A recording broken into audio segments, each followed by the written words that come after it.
I'm so glad to welcome you here to the Clark Howard Show. You know, our mission is to serve you with advice and information that empowers you so you make better financial decisions in your life.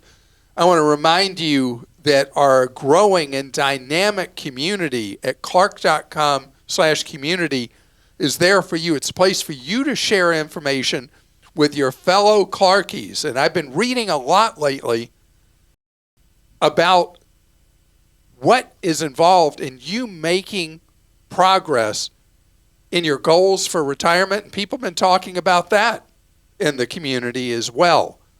And all the debate about how much money you need to be financially secure. I'm going to share my thoughts on this. And also later, a key caution for you when somebody pitches you on an investment opportunity. What are the things I want you watching out for to protect your wallet? We'll talk about that. So, money for retirement. The most recent survey was done by one of the big insurance companies. Who was it? Northwestern Mutual. Says that the average American surveyed says they need just a whisker under $1.5 million in order to be able to retire, where the average American has saved for retirement somewhere around $80,000 or so. So some people have none. Some people just owe money to everybody on earth. Other people have quite a bit of money, but you take it all and the average is $80,000. So that's really something you can use to depress yourself when you're thinking, wait a minute, you're telling me I need $1.5 million in order to someday not work. And then I'm looking and I got this many dollars, not very many, in 401k or Roth IRA or whatever. How am I going to get from here to there?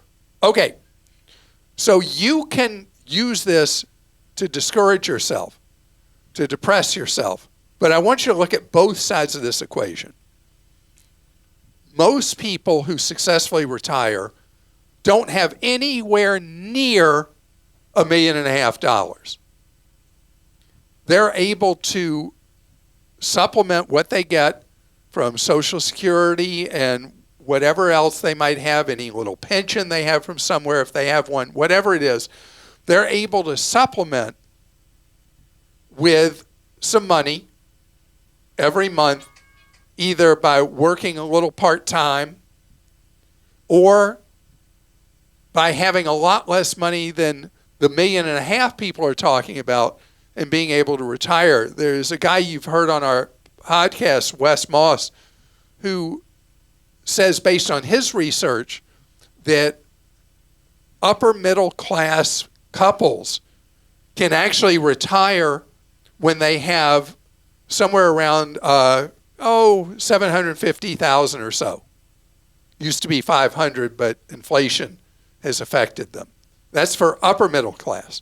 So rule number one, do not let somebody make you feel it's hopeless when these headlines are reported, because that $1.5 million was reported widely in the general media, TV, radio, websites, whatever, all gravitated to that Northwestern Mutual $1.5 million. And that may be true for somebody who lived an upper income lifestyle, that they're going to need that kind of money to maintain lifestyle. Most people don't make an upper income. And so the $1.5 million is not relevant for most people. So no, it doesn't have to be a number like that. It does have to be meaningful money. And you're thinking, I don't have any meaningful money. How do you do it? You do it bite-sized pieces. You know how much I am all about incremental change. I'm all about, as we had in a Clark Stinks, explaining that I'm not a turtle as I've described myself, I'm a tortoise.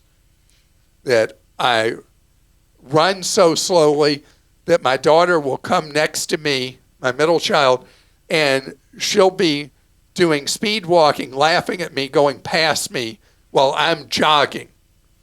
And everything I do is force of habit. That's my thing.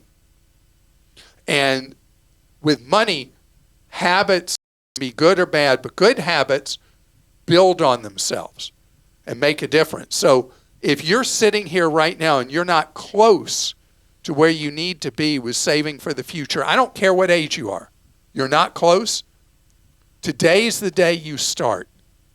And you build a habit.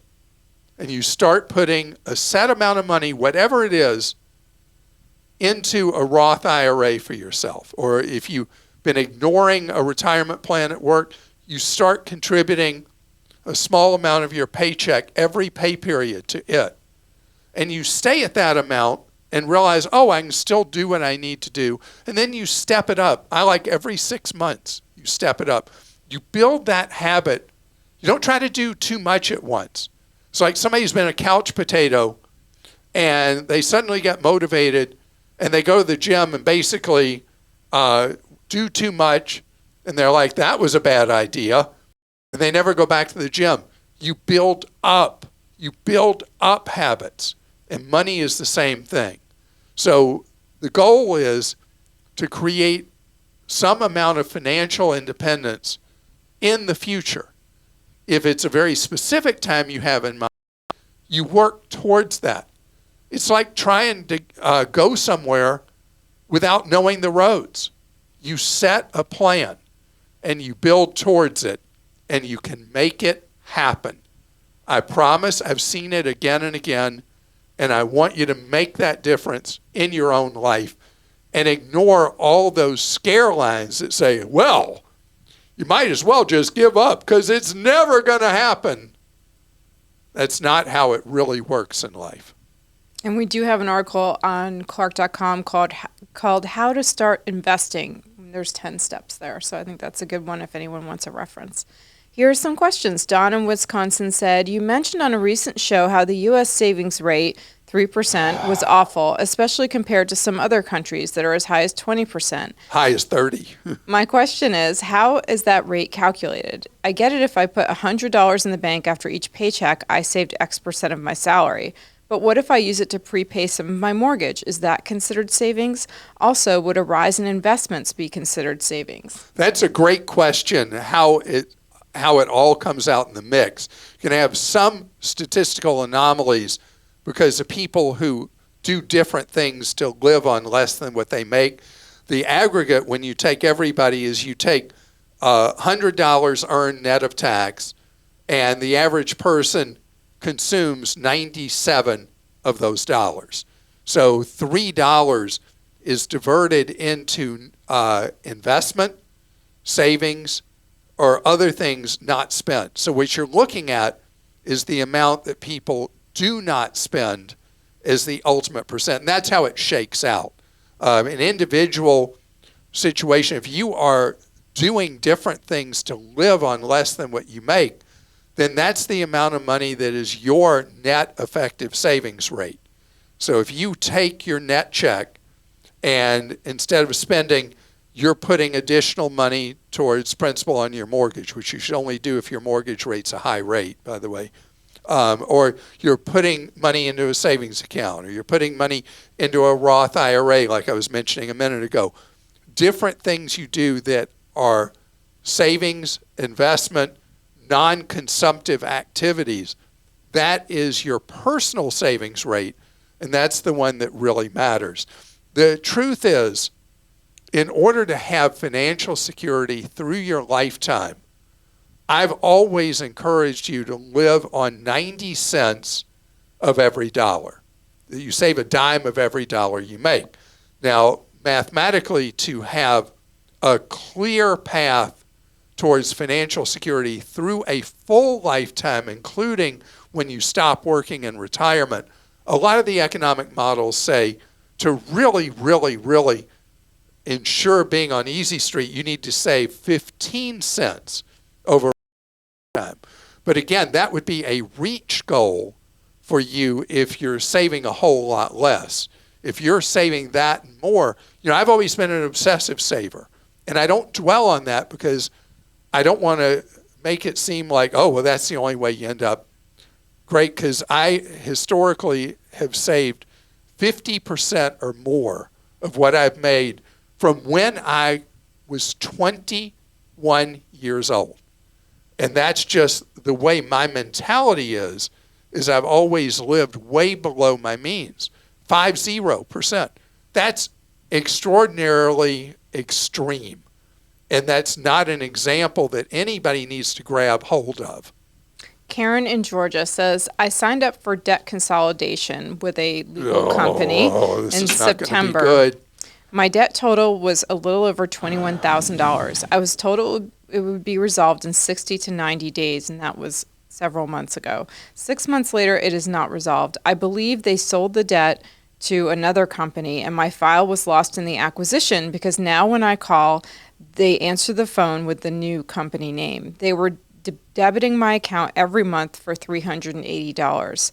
I'm angry that I waited so long with no resolution, so I emailed to cancel the service. My money was returned, but I am left with bad credit on bills that are unresolved. Is there something I can do about the unprofessional service and them not holding up their end of the contract?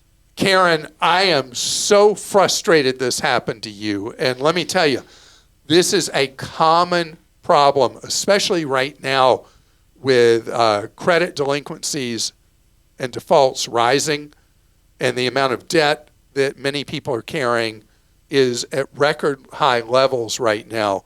That's made people susceptible to these sleazy, fly-by-night, piece of junk debt consolidation outfits. They are not legitimate ways to deal with your debt. They promise all this stuff, and what usually happens is exactly what's happened to you. The specific details may vary, but what generally happens is your credit's ruined and they haven't done anything about the debts you have. They promise this magic wand of removal of your debts eventually, and it's not real. At this point, you got to pick up the pieces and you go back. There's nothing you can do about the crooks. They don't even exist anymore based on what you know. And they sold your account to who knows who. So I want you to go to the website nfcc.org, nfcc.org, National Foundation for Credit Counseling, and start dealing with a legitimate credit counselor who will work with you on your debts and help you come up with a legitimate plan to pay those debts. There are NFCC affiliates all over the United States that you can meet with a legitimate credit counselor in person, by video conference, or on the phone.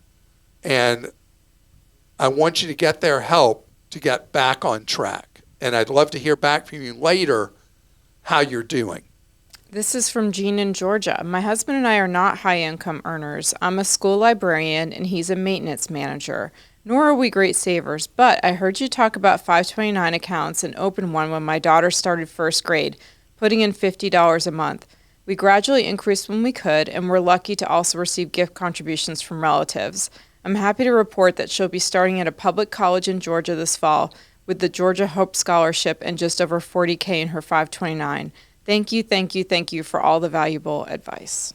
Well, Jean, look in the mirror, because the hero of this is you and your husband, because you did exactly what I talk about. I mean, this goes full circle back to being the tortoise, popping that $50 in every month, building up that money in a tax-free, not tax-deferred, tax-free 529 college savings plan, building up that reserve, having a child who has been industrious enough that they are Hope eligible. For people who are not aware, it's the most copied college program in the United States, where if a student achieves a certain academic level in high school, most of their college costs at a state school are paid by the state taxpayers rather than paid by you as an incentive to get people in college and keep them in college. Based on achievement, you get a highly reduced college education. And you putting that money in step by step in the 529, you said you're not great savers. You proved that you have that discipline. Now that your daughter's taken care of, now it's time for you to take that $50 a month and start putting it in your own Roth IRAs to build up money for your own future, your own retirement. And this is just absolutely wonderful. And if you have a young child, you're trying to figure out how in the world you're ever going to be able to pay for their college, know that the 529 plan is absolutely great. The whole structure of 529 plans, with them growing tax-free, being able to spend the money tax-free on eligible college expenses, is phenomenal. If you have a child who ends up deciding not to go to college, the money can be converted into a Roth IRA. Lots of rules with that, tax-free for that child's benefit. A lot of really good stuff here. There are terrible full commission brokerage house sold 529 accounts. The only good 529 accounts are what are known as direct sold. No commission salesperson involved. If you don't know how to buy one of these, go to clark.com/529. We have a comprehensive guide to how you pick a 529 plan, which one is appropriate for you or your child, what investments in the plan you should choose. And we work really hard on this to get this right so that you make a great choice with your hard-earned dollars, saving them for a child's college. And then the cool thing now that's new this year, that if a kid says, no college for me, the money stays tax-free with the conversion to the kid's Roth. How great is that? Coming up ahead, I want to tell you the opposite of great in the investment world, how people get burned over and over and over again. There's one central theme you got to know.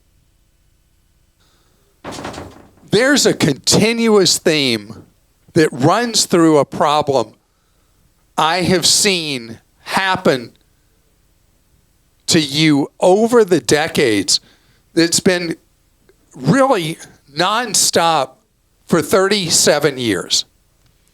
And there's a line of demarcation in when people do well and when they get taken advantage of. So there are exceptions to what I'm about to say, but in general terms, what I'm about to say is clear as could be. When somebody is pitched investments, they're pitched two ways. They're pitched investments that are publicly traded, like you hear me talk about exchange-traded funds, index funds, mutual funds, or buying regular stocks. And then there are people being pitched how it's so much better and how much more money you're going to make and how much less risk you're going to face if you buy private placements of different kinds, hedge funds.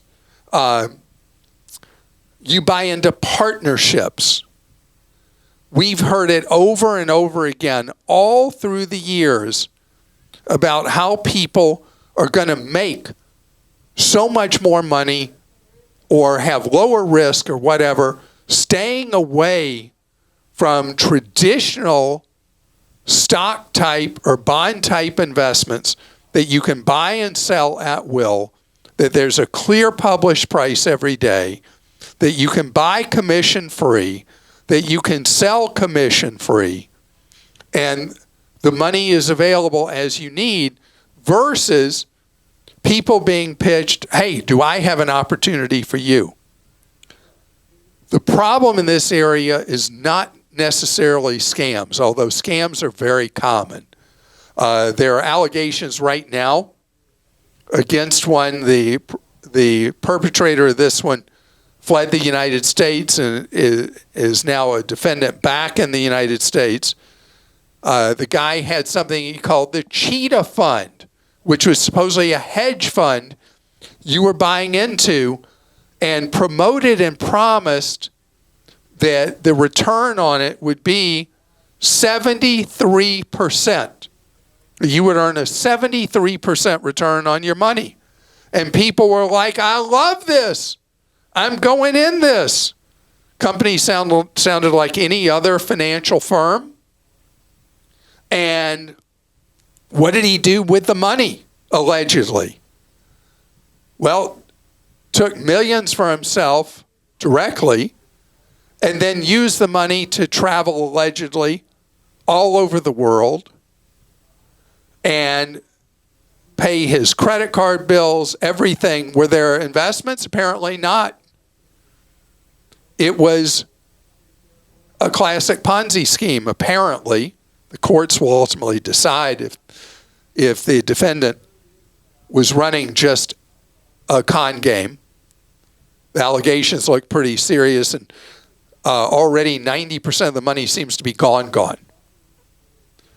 And this is a story with different wrinkles, different players that I have reported on in my TV work for 33 years, over and over again. There will be these things that people are pitched. You know, this has low risk, no risk, but has this wonderful return, whatever. And it doesn't have to be as crazy as 73%. Bernie Madoff ran the biggest Ponzi scheme apparently in the history of capitalism, promising people a 10% return per year, what they called the Madoff 10, because the deal was he claimed to have come up with a financial formula where you'd never lose money, but you'd earn 10% on it. Well, people did lose a lot of money because it was all a con. And the problems almost always are in this private equity kind of pitch. And private equities, N. Limited partnerships, N, being sold to individuals not directly involved in operating a business. Risky. You don't have liquidity, even when they're legit. You don't have liquidity, meaning there's not a daily published price that you can get in or get out. You're usually paying, in a legitimate one, you're paying extremely high expenses. It's not at all unusual that you're paying fees of 20% per year. 20%. I mean, when I talk about these low-cost funds with Fidelity and Vanguard, they're close to zero or are zero in cost. But private placements, you're paying these very, very large commissions and fees. And so this is an area that is pitched as this is the real ticket to wealth. But know who the real wealth flows to are the promoters, the perpetrators of these private equities, these private placements. So again, they're not evil, they're not wrong, they're not bad by their nature. It's just not at all like they're sold as some kind of great way to greater wealth for you. You've got so many risks involved, so many expenses involved. It's not a game I'm going to play. And if you're going to play it, really be careful. Nick in Wisconsin has a question. He says, my eldest son just turned 18 and will be going to college in the fall. I'd like to help him start building his credit. Is there a method you recommend, a card to get started perhaps? Okay, so this is amazingly easy for someone going to college full time, because college students are the lowest risk profile of any credit card users in the United States. Maybe anywhere in the world, college students are the lowest risk. So there are a lot of college student credit card programs, but in order for your son to qualify for these, what you do is add your son as an authorized user on one of your existing credit cards. And don't even give him the plastic. Just name him as an authorized user. It will establish a credit record for him with the credit bureaus. If the card is one of the big issuers, there'll probably be a record of him with all 3 major credit bureaus. And then when he gets to college, he'll be eligible to apply for a college student credit card. My favorite starter college student credit card is the Discover Student Card series. They're well versed in the college student market. They know how to serve it. And I like the Discover card because it's not accepted everywhere. So it's more limited in its applicability, but it will give your son, Nick, the ability to establish a credit identity, and he just needs to use it responsibly, pay that bill each month so he's not running up interest, and he will get that good credit score first from you establishing his credit identity and then by having that student card.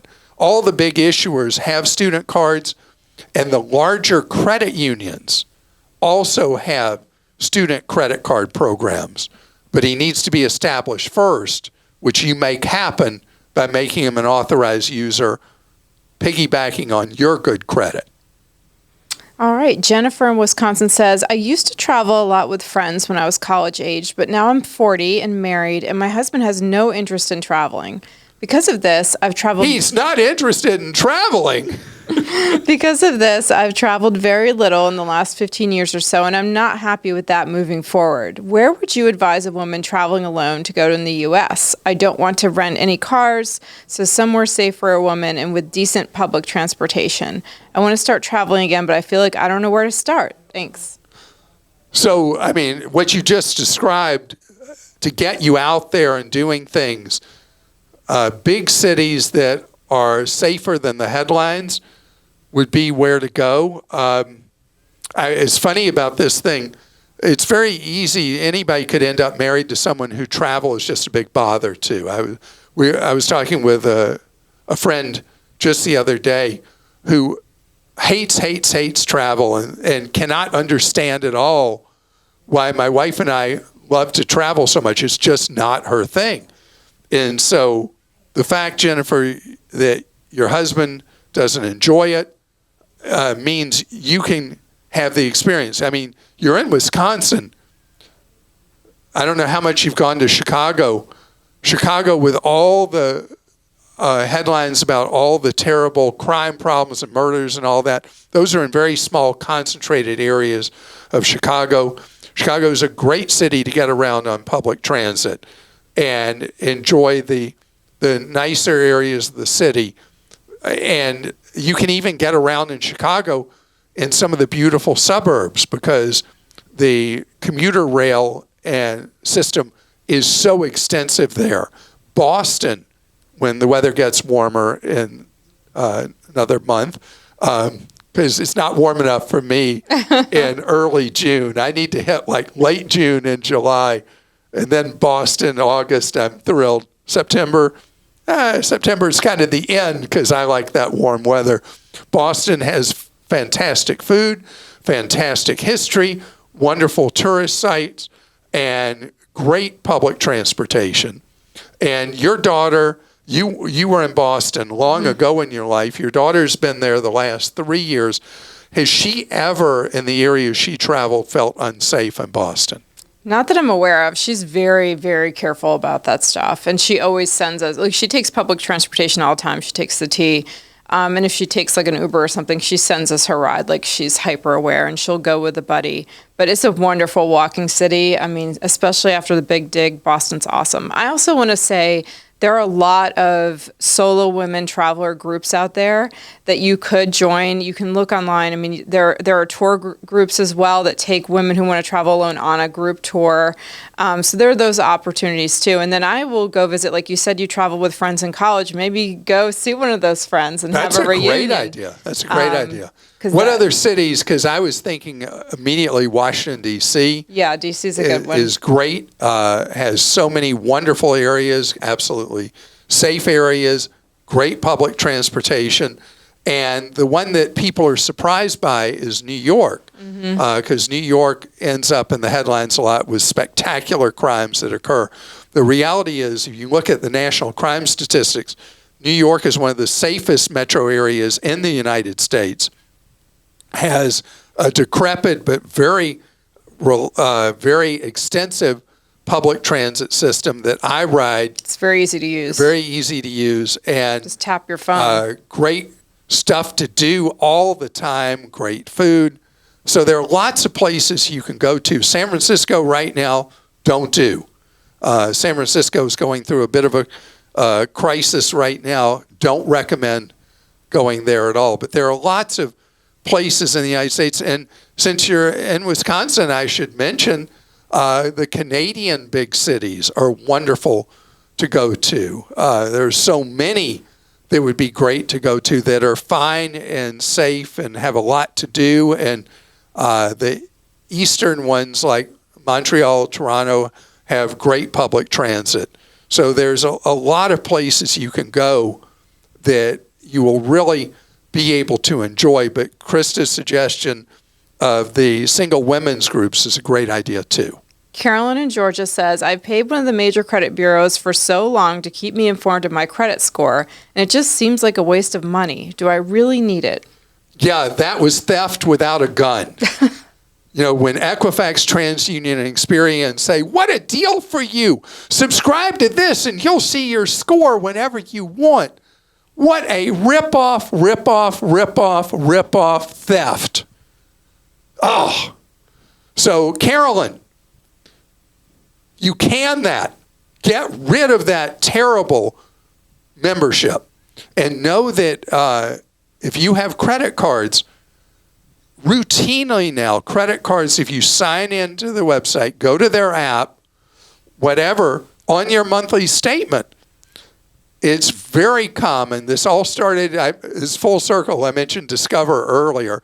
This all started when Discover was looked at Benedict Arnold in the banking industry when they were like, hey, we check every customer's credit score every month anyway. Let's make it a benefit. They started giving it to people for free. And now pretty much everybody does that in the credit card business. So you can see your score whenever you want. You could also sign up for a Credit Karma account. And at Credit Karma, you'll be able to have free credit monitoring and see 2 of your 3 credit bureau scores there. They're the FACO. They're not FICO scores. They're from the